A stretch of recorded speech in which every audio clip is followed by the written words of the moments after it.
अस्सलाम वालेकुम dear students, hopefully आप सब ठीक होंगे। आज हम PS5 502 की जो फर्स्ट असाइनमेंट आई है उसको देख लेते हैं, history and system of psychology में। तो असाइनमेंट के ऑब्जेक्टिव सबसे पहले मेंशन है हमारे पास, डेट और मार्किंग के बाद 20 मार्क्स के हमारे पास असाइनमेंट है। इसको हम देख लेते हैं। क्वेश्चन जो हमारे पास है वो लेसन नंबर 7 से आया है, तो रेफरेंस हमारे पास क्लियरली डिफाइंड है यहाँ पे कि लेसन नंबर 7 से हमारी असाइनमेंट आई हुई है। लेसन नंबर असाइनमेंट को 7 को आपने देख लिया होगा, पढ़ लिया होगा होपफुली। उसमें से इसकी कंप्लीट कॉन्सेप्ट और डिटेल मेंशन्ड है, उसी में से हमारा ये कॉन्सेप्चुअल क्वेश्चन आया हुआ है। तो इसके क्वेश्चन हम देख लेते हैं। जो हमारा क्वेश्चन है टेबल की फॉर्म में हमारे पास है, उसमें सबसे पहले हमारे पास फिगर्स, कॉन्सेप्ट और टर्म के हेडिंग के नीचे 4 कॉन्सेप्ट डिफाइंड हैं। अब हमने इन कॉन्सेप्ट्स को सबसे पहले आइडेंटिफाई करना है कि कॉन्सेप्ट किस चीज़ को रेफर कर रहा है, कौन से कॉन्सेप्ट की बात हो रही है। आइडेंटिफिकेशन के बाद हमने उसकी एग्जांपल बतानी है अपनी रियल लाइफ वर्ड से अकॉर्डिंग टू द कॉन्टेक्स्ट, ठीक है, जो कि हमारे साइकोलॉजिस्ट और राइटर्स ने बताया हुआ है लेसन नंबर 7 में। अब इसके आंसर शीट पे चले जाते हैं। मैं आपको एक इसका ओवरव्यू बताऊंगी, डिस्कस कर लेंगे उसको, और उसके बाद डिटेल्स आप आराम से देख लीजिएगा। अब जैसे कि सबसे पहले हमारे पास कॉन्सेप्ट है जो कि हमने आइडेंटिफाई करना है, the concept suggesting the mind as a blank slate और एट बर्थ, ठीक है जी। तो इसकी हमने आइडेंटिफाई किया इसको टैबुला रासा के नाम से, और ये मेंशन है हमारे चैप्टर्स में, उसमें साइकोलॉजिकल कॉन्सेप्ट्स में इसके बार बार जिक्र है। और आगे मैंने इसकी 2 एग्जांपल्स दी हैं, ठीक है। यहाँ पर एक ही एग्जांपल देनी है हर एक कॉन्सेप्ट की, लेकिन यहाँ पे मैंने एडिशन करके खुद से दो एग्जांपल्स देनी है, जो भी आपको अच्छी लगे या जैसे कि आपको आइडिया अच्छा लगे या जैसे कि आप खुद अपने वर्डिंग में लिखना चाहें आप लिख सकते हैं। तो फर्स्ट वन मैंने दी हुई है कि when a baby is born their mind is like a blank slate ready to be shaped by experiences as they grow, ठीक है जी। इसी तरह सेकंड जो है मैंने दी हुई है, imagine a new born baby as an empty canvas with experience being the brush strokes that gradually create a unique painting of their understanding of the world। ठीक हो गया जी। तो ये दोनों किस चीज़ की एग्जांपल हो गई, हमारे पहले कॉन्सेप्ट्स की, जो कि हमें ये बता रहा है कि बर्थ के टाइम जो हमारी माइंड होता है वो बिल्कुल ब्लैंक स्लेट होता है, और गुजरने के साथ साथ, वक्त गुजरने के साथ साथ, ज़िंदगी के साथ साथ हमारी उस पर लिखाई यानी कि जो हमारे एक्सपीरियंस हैं वो मेंशन होते जाते हैं। इसी तरह सेकंड कंसेप्ट है हमारे पास, the process by which the mind connects and associate ideas together, यानी वो प्रोसेस जिसके अकॉर्डिंग हमारा माइंड कनेक्ट करता है और एसोसिएट करता है आइडियाज़ को, यानी कि हमारे ख्यालात को एक साथ। तो इसके हमने आइडेंटिफाई किया इसको as a concept association of ideas, ठीक हो गया जी। अब इसमें फर्स्ट वन एग्जाम्पल यहाँ पर मैंने दी है, seeing a red rose may triggers memories of a romantic gestures demonstrating how the mind connects and associates the idea of a red rose with love.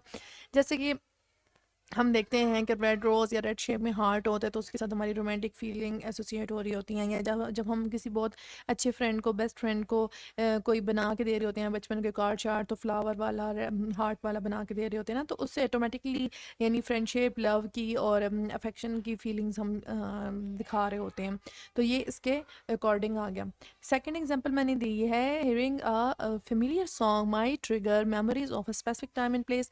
अब एक सॉन्ग है, हमने बचपन में सुना, या कोई, अब फॉर एग्जांपल सॉन्ग की जगह चले हम देखते हैं कि अगर एक पोएम है, हम किसी बच्चे के मुंह से या किसी बच्चे की कार में या उसके किसी ऑटोमेटिक गाड़ी में उसमें हम टॉय में सुनते हैं ट्विंकल ट्विंकल, तो हमें अपनी क्लास की, केजी की और 1 क्लास की यादें आ जाती हैं जब टीचर्स हमें पढ़ाते होते थे वो poem, showcasing how the mind associates the idea of the song with memories link to it. और वो सारी की सारी हमारी जो यादें होती हैं वो ये आ जाती हैं। जैसे बचपन में कुछ शोज़ थे वो हम देखते थे अपने बहन भाइयों के साथ, सिबलिंग के साथ मिलके, तो उसकी अगर हम म्यूज़िक सुन लें या यूट्यूब देखते हुए अचानक हमारी नज़र से कोई इस तरह की ट्यून आ जाए, तो हमें वो सब कुछ रिफ्लेक्शन सी हो जाती है, याद आ जाता है, ठीक है। वो ये अब सेकंड ब्लॉक जो है ये हमारे सेकंड कंसेप्ट के अकॉर्डिंग मैंने मेंशन कर दिया है। अब नेक्स्ट हमारे पास जो थर्ड वन कंसेप्ट है, the idea that all human feelings and emotions are functions of the human machine. तो इसको हमने आइडेंटिफाई किया एज मैकेनिकल मटेरियलिज्म, एंड उसके हम एग्जांपल देख लेते हैं। एग्जाम्पल 1 हमने यहाँ पे मेंशन की है, applying mechanical materialism, Hobbes suggested that human emotion like laughter or hunger are akin to function of a machine responding to the external stimuli and inputs। ठीक हो गया जी। सेकंड यहाँ पे हमने एग्जाम्पल दी है, किस चीज़ की? Such as anxiety during stress can be viewed as responses to external stimuli illustrating the mechanical nature of emotions. ठीक है, और यहाँ पर आप कोई सी भी एक एग्जांपल यहाँ पे मेंशन कर सकते हैं। नेक्स्ट हमारे पास जो कंसेप्ट है, the concept that knowledge is acquired through experiences. ये हमारे पास पहले से असाइनमेंट में मेंशन था।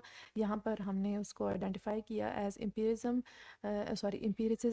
एंड यहाँ पर मैंने यहाँ पे इसकी दो एग्जांपल दी हुई हैं, जो कि लेसन नंबर 7 में जैसे कि उसका मेन सब्जेक्ट था, बताया गया था, डिस्कस किया था, उसी के अकॉर्डिंग के knowledge is acquired through direct experience such as feeling the heat of a flame and learning to avoid it. कि जब हम किसी चीज़ का तजर्बा ज़िंदगी में हासिल करते हैं तो उसी से हमें नॉलेज मिल जाता है। फॉर एग्ज़ाम्पल, अगर हम ये जान पाते हैं कि कोई चीज़ गर्म है, जैसे कोई शौला है, वो हमें तकलीफ़ दे रहा है, तो हमें एहसास हो जाता है उससे, यानी उसको फ़ील करके, उससे जलन का एहसास करके हमें पता लग जाता है कि आग हमें तकलीफ़ देती है, आग हमारे लिए डेंजरस चीज़ है।